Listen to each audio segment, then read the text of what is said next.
Yes, nongeye kugusuza muhaye ikaze iyo ukurikiye ni Erikson Info naho ngewe ni Erikson. Bahaye ikaze rero aho waba uherereye hose mu gihugu ndetse no hanze yacyo. Tugiye kurebera hamwe amakosa ukwiye kwirinda ngo urinde telefone yawe. Irinde ibi ngibi, wirinde ingaruka mbi kuri telefone yawe. Uretse yuko nutabikurikiza telefone yawe ntabwo izapfa, ahubwo izapfa cyane.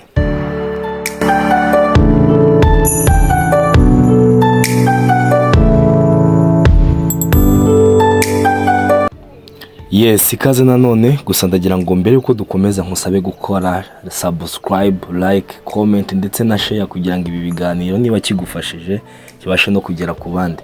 Nkwibutsa gukora ku kazogera kugira ngo notification yose y'ikiganiro gishyashya gishyizwe kuri Erikson Info kiye kibasha kwita kikugeraho direct. So ikaze rero, igitangaje nuko ano makosa tugiye kurebera hamwe ushobora gusanga yarabaye ubuzima bwacu bwa buri munsi. Kuyirinda rero no kurinda ubuzima bw'amatelefone yacu. Ikaze rero, uyu ni Erikson naho ingiye ukurikiye ni Erikson Info. Tugiye kurebera amakosa 5 ashobora kwangiza telefone yawe. Nagushishikariza kuyumva kuva kurya mbere kugeza kurya nyuma, ariko igitangaje nuko irya nyuma muri yo abantu benshi bari kora batazi n'icyo bari gukora. So ndakwinginze rero kugira ngo bane natwe guhera ku ikosa rya mbere kugeza kurya nyuma kandi bike gukora subscribe. Uyu ni Erikson, iyi ni Erikson Info. Welcome.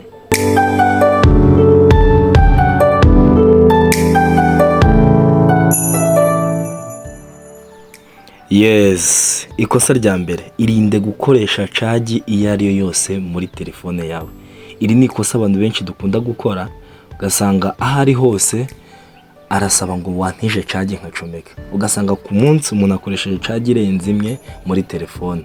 So ibi ngibi rero byangiza telefone yawe kuko impamvu nuko charge yose ntago inganya voltage n'iyindi. So bivuze ngo charge yashobora kubirekura umuriro uringaniye, ariko wacagingisha izindi ugasanga irarusha umuriro iya mbere wakoresheje, cyangwa se ukanacagingisha ikoresha umuriro muke cyane.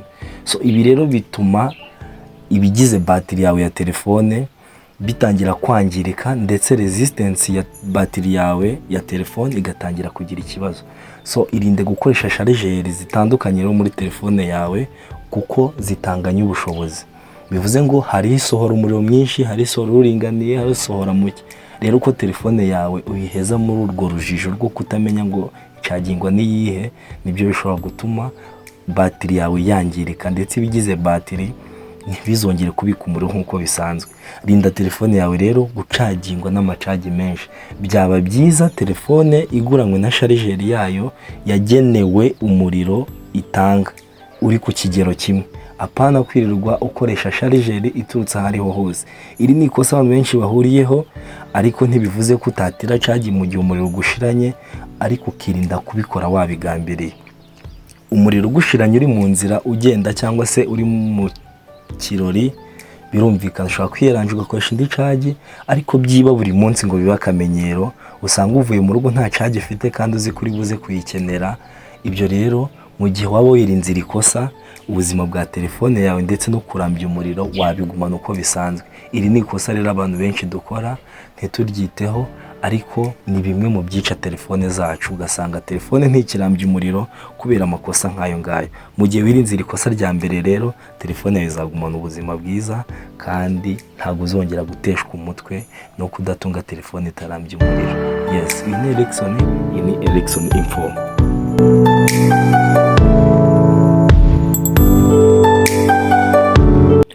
Yes, twakomeje rero n'ikosa rya kabiri. Iri ni ikosa naryo dukunze gukora cyane. Ikosa rya kabiri, irinde gutunga application ukuye ahariho hose. Iri ni ikosa abantu benshi bakunda gukora, ugasanga yakuye application ihabanye n'iguriro rya telefone ye. Urugero, iguriro ryemewe ubusanzwe kuri telefone za Android ni Play Store, naho kuzijyanye na Apple cyangwa se iPhones ni App Store. Ariko usanga abantu benshi bakora amakosa yo gutunga ama application atazwi inkomoko zayo. Urugero, nk'ubu hari application abantu benshi bakunze ariko itakiri ku isoko yitwa Vidment. Iyo Vidment rero usanga umuntu ajya gusaba abitwa aba DJ cyangwa se aba disc banners ngo bamuha application. mu by'ukuri iyo application uhawe n'undi muntu itavuye ku isoko ryizewe, itagenzuwe buri kimwe, iyo application ishobora kuguteza ibibazo. Hari n'uyisaba mugenzi we akayimuha kuri Bluetooth. Iyo application uzasanga telefone akenshi iyo ugiye kuyinstalamo bakubwira ngo ese wizeye inkomoko y'iyi application. Abenshi rero barabirejectinga kumva ko ibyo bintu ntacyo bivuze, ariko izo application ziturutse ahandi hatari ku masoko yemewe zikunda guteza ibibazo ku matelefone, yaba ibyitwa guhakingwa cyangwa se guteza kandi kajagari k'amavirusi muri telefone yawe. Ugasanga telefone igenda gake, ntikora neza, ukagira ngo telefone yarapfuye kandi urupfu rwayo wabigizemo uruhare. Irinde gutunga application rero iturutse ahari hose hatari ku iguriro ryemewe rya telefone yawe. Hari abakura ama application kuri Google cyangwa se kuri Chrome, ariko izi application zidaturutse mu maguriro yemewe y'amatelefone yacu, by'umwihariko nka Play Store, ngo zibe zaragenzuwe, ibibazo byose byateza bibe byaba byarakuwemo, iyi application izaguteza ibibazo. Irinde gutunga rero application iyo ari yo yose iturutse ahantu hatari official market zirahari cyangwa amasoko yemewe arahari. Koresha Play Store cyangwa se App Store kugira ngo utunge application yizewe kandi itazaguteza ibibazo. Irindira ikosa rero, urinde ubuzima bwa telefone yawe.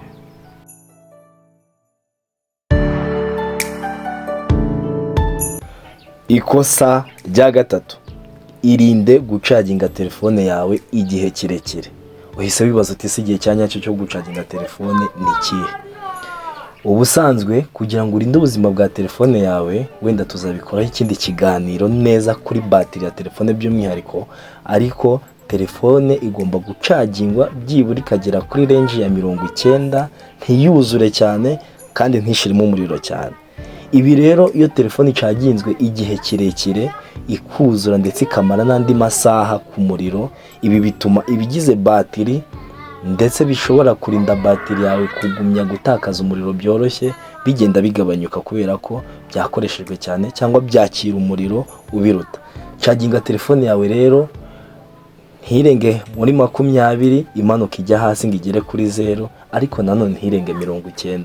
Nuyishyira ku muriro igihe kinini ikagera ku 100 ndetse ikanatinda ku muriro, ibi bizangiza telefone yawe. Rinda telefone yawe rero, urinda by'umwihariko batiri yawe, ucaginga telefone igihe cyabugenewe, by'umwihariko wirinda ko yuzura cyane cyangwa ngo ishiremo umuriro cyane. Iri ni ikosa rero abantu benshi twakoraga tutabizi, ariko ibi bizagufasha kugumya kurinda telefone yawe. Abibaza bati se gukuraho telefone ituzuye ko ari bibi? Ntago ariko bimeze, kuko batiri za telefone ibizikoze bisaba yuko idashiramo umuriro cyane ngigeze kuri 0, cyangwa se ngo uyuzuze cyane igere ku 100%. Rero niba iri kosa naryo wajya gurikora, tangira kuryirinda nonaha, cyangwa se mu gihe ufite telefone nshyashya uri gukoresha, rinda ubuzima bwayo uyicaginga igihe cyabugenewe, idashiramo umuriro cyane kandi ituzura ngo inarengerane nyuma undi mwanya ku muriro. Yes, iyi ni Erickson Info, naho ngiye ni Erickson.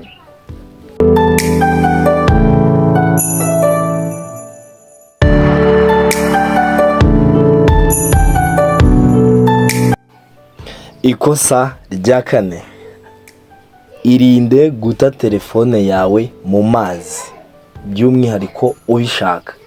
Abantu benshi ntibazi gutandukanya icyitwa water resistance n'icyitwa waterproof. Ibi ni ibintu amakampani akoresha yamamaza, noneho abantu bakagwa mu mutego yuko ibyamamajwe babishyira mu buzima busanzwe hari icyo birengagije.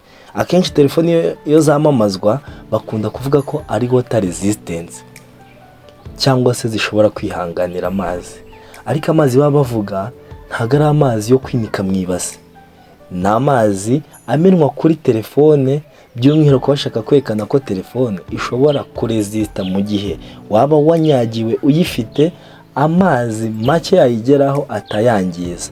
Ariko abantu benshi bakabyitiranya nuko yaba ari waterproof cyangwa se iyo telefone itinjirwa n'amazi, ariko icyo bayirengagiza nuko izo telefone iyo zamamazwa ntago zijya zinikwa mu mazi ngo bongere bazikoreshe, ahubwo bagaragaza ko ari water resistance, bashyiraho utuzi duke bakerekana ko telefone ishobora gukora nyuma yuko unyagiwe wenda cyangwa se igezweho n'amazi make. ariko abantu benshi bagwa mu mutego y'uko ngo telefone ye ngo niyo yaba iri mu mazi ikora, ariko iki ni ikinyoma ndetse n'ikintu ukwiye kwirinda. Umuntu acyumva iyi rikosa ashobora kuvuga ngo ese wata telefone yawe mu mazi ubishaka.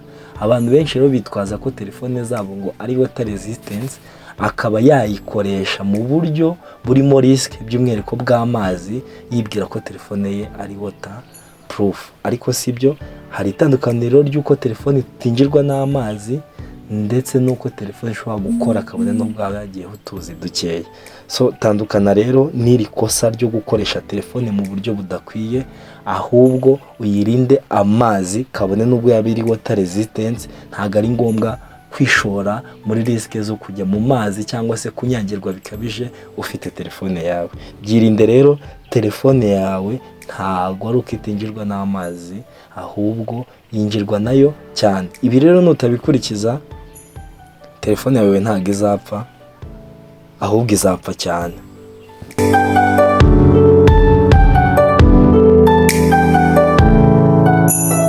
Yes, mbere yuko tugera ku ikosa rya nyuma rero ndagira ngo nkubaze, ese muri aya makosa tumaze kuvuga hari iryo wajya gukora cyangwa se hayo wajya gukora?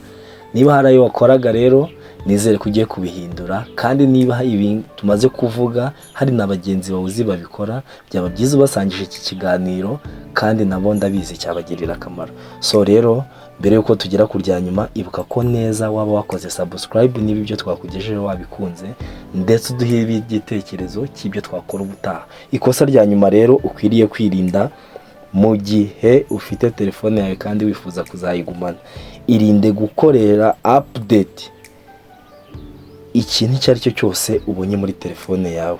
Irinde kwinstara software zikubwira yuko ziri update muri telefone yawe cyangwa se iOS nshyashya muri iPhone yawe. Ibi rero bizatuma telefone yawe itagirwaho ingaruka mbi n'ama software y'amashyashya yaba yakozwe atagenzuwe. Hari igihe rero software ishyirwa ku isoko ariko ugasanga ifite ibibazo byinshi. Iyo uyisestara muri telefone yawe rero ibi bigiraho ingaruka, ugasanga telefone yawe ikora nabi kandi biturutse kuri iOS wapudetinze nshyashya cyangwa se software yaba yaje muri Android yawe. Irinde rero kwita wapudetinga vuba vuba icyo ubonye muri telefone yawe. Banza ugire amakenga, niba ari iOS ije nshyashya cyangwa se software, utegereze ubwirwe yuko iyo software yije kuri telefone yawe koko yizewe. Ibi rero bizatuma telefone yawe igira ubuzima bwiza kandi ntuzongera kuba inshuti n'abatekinisiye ukundi. Ikindi nuko ibi bizafasha telefone yawe kugumya ikora vuba, idacika intege kandi irambye umuriro. Ikora vuba mu kwihuta, processor yayo izaguma iri fresh nta kibazo ifite. Ariko mu gihe ukomeza usubiramo aya makosa, uzashiduka telefone yawe igenda nk'akanyamasyo ukora ku kintu kikarodinga iminota 2.